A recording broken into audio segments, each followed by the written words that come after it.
Good morning. Thank you for the opportunity to speak at the session on intersectoral cooperation to integrate renewable energy into energy systems. Central to this topic is the role of low and zero carbon technologies in increasing the renewable energy uptake. From another perspective, of course, it is also true that the scale-up of renewables opens up decarbonization opportunities beyond the energy sector, in the hard-to-abate industries like steel, cement manufacturing, or transport. Utility-scale wind and solar are critical for the emerging new energy vectors, like green hydrogen, whose role in the net zero world is hard to overestimate. The climate imperative dictates acceleration of the energy transition globally. We at the EBRD are working on aligning all of our projects and policy work with the goals of the Paris Agreement. The discussion today comes at a time when the EBRD is preparing a new energy sector strategy, which will be presented for approval by the board this year. The current global context, of course, is shaped by the climate emergency, energy security, and innovation. Both climate emergency and energy security require an accelerated green energy transition. Emissions must peak this decade and fall to net zero by mid-century. Innovation will be key to unlocking decarbonization solutions. Achieving goals of the Paris Agreement is anchored in electrifying economies and decarbonizing these sources of electricity. The accelerated green energy transition presents major challenges for our countries, particularly those with high energy and carbon intensity, and also those which are heavily dependent on fossil fuels. There are other challenges like limited access to long-term low-cost capital, lack of attractive investment climate, and regulatory framework. Another challenge is that investments in modernized networks and interconnections are insufficient. They hinder integration of renewables. Finally, many countries lack competitive energy markets and have gaps in their institutional capacity to deliver the green transition. It is clear that the world needs to ramp up supply of clean power, and we do just that. In the last 3 years, the EBRD committed more than 2.7 billion euro in financing to nearly 90 renewable energy projects, adding around 9 gigawatts of renewable energy capacity. This is more than double the capacity financed in the preceding period.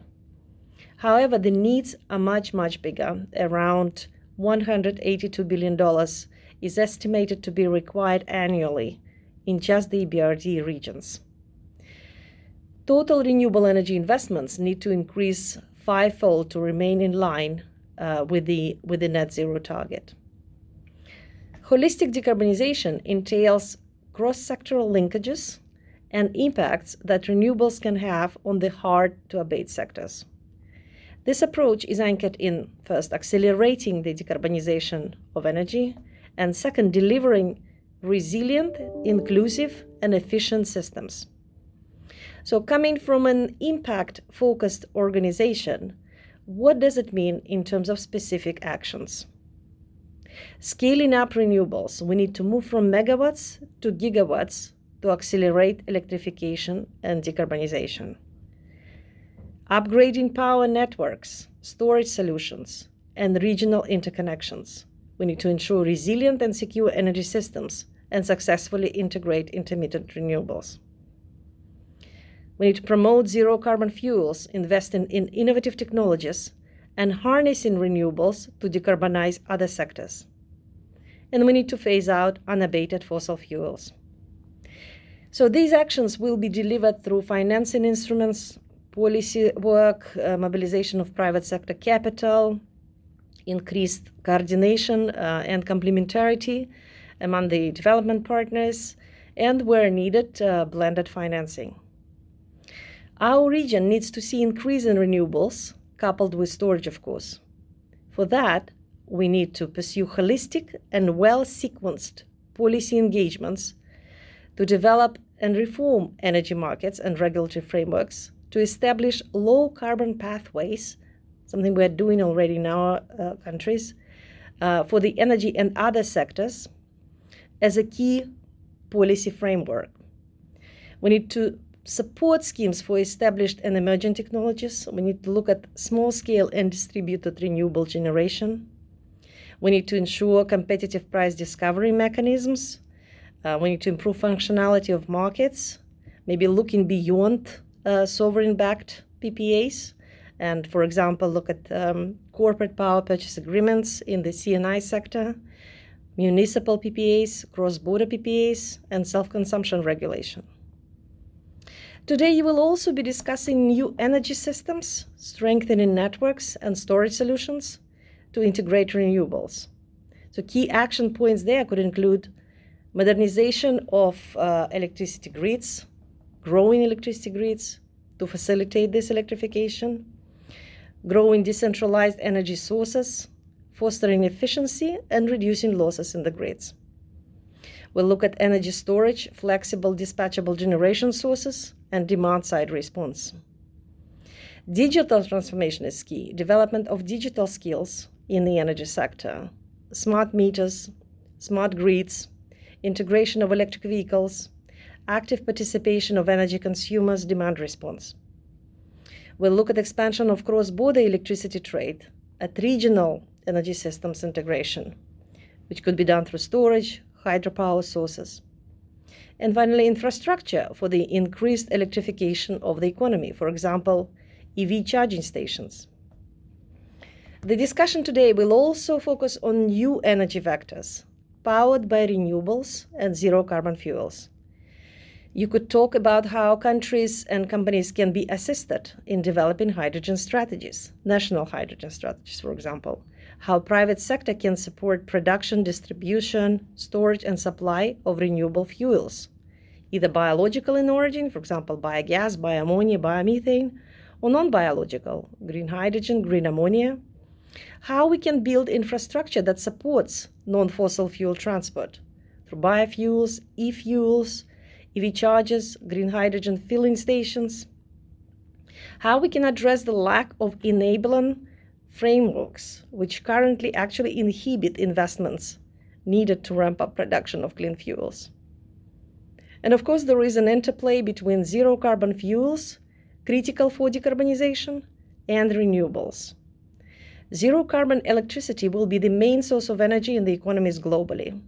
Some economic activities cannot be readily electrified, and decarbonizing them will require the use of different zero carbon fuels, like bioenergy, for example, synthetic fuels, ammonia, and green hydrogen.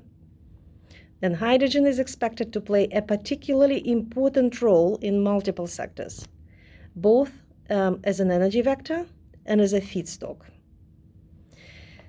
Hydrogen is an important source of energy for many sectors, but we need to increase it 5 to 7 times more in production to meet the net zero goals. We need to grow investments, scale up production, and lower the cost. Cumulative global investment needs are around 15 trillion until 2030. And of course, a bulk of these investments, 85% of it, come from renewables. We can already see early green hydrogen applications today, for example, displacing current uses of gray hydrogen in ammonia production for fertilizers or hydrocracking in refineries. We're seeing early steps in zero carbon shipping fuels like ammonia and methanol, and there could be much more. EBRD regions have a good potential for producing renewables at low cost and export low-cost green hydrogen or its derivatives to other markets. Financing green hydrogen projects is still in its infancy, however. It's a steep learning curve for bankers, renewable energy developers, hydrogen producers and off-takers, and the governments. The EBRD is developing a multi-country study on green hydrogen potential in some of our countries. And we already financed the development of a pilot 100 megawatt electrolyzer facility in Egypt as the first component of an integrated hydrogen production chain. powered, of course, by renewables. We are considering another green hydrogen project in Uzbekistan and look forward to doing much, much more. So to sum up, greater access to cheap renewable energy is having a cascading effect on the deployment of other technologies. The increase in availability of low-cost renewable energy sources, in combination with other enablers and innovations, will have a positive effect on other techno-economic tipping points, unlocking other net zero solutions and innovations. I will stop here and wish you all an interesting and productive discussion.